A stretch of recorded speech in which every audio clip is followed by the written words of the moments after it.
Number 19, Cam'ron. So, if you were born after 1996, you probably think I'm bugging. And that's okay, because Cam really had two careers.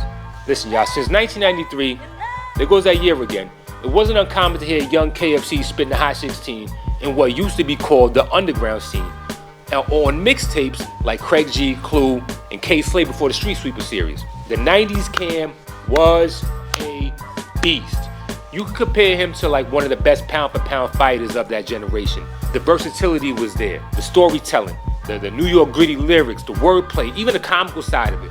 Cam was a complete MC, picking up where Mace left off in 97. And in 98, he delivered his debut Confessions of Fire, which was a hip-hop classic.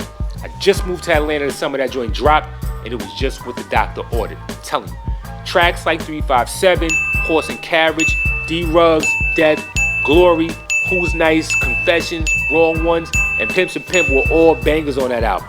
Then he followed up with SDE in 2000, which in my opinion is his best album and another classic, which also gave us a song all real Cam fans agree he spit his best verse on Where I'm From.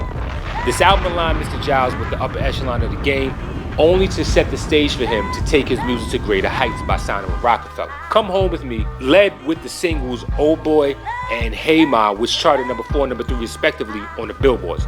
So he has hits and stayed relevant. Then his next career began with Dipset and started a whole new wave in NY and abroad. The Pink This and Pink That, the emergence of Jim Jones, Max B, and Joel Santana. Yo, New York was on fire at that point with super baggy jeans, oversized jerseys and t-shirts, bandanas everywhere, and multiple do-rags. Yo, what a time to be alive, man. This generation of style and sound began to forge a movement on a culture that couldn't be ignored. Alright? Dipset was definitely a force.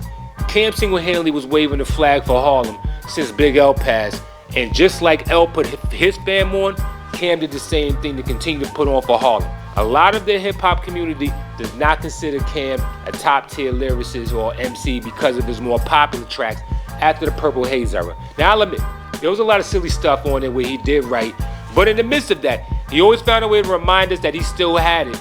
Since then, he stayed busy on the business side of things with the Pink Horsepower venture and the latest contribution to the culture with the sports show It Is What It Is, co-starring another Harlem legend, Mace.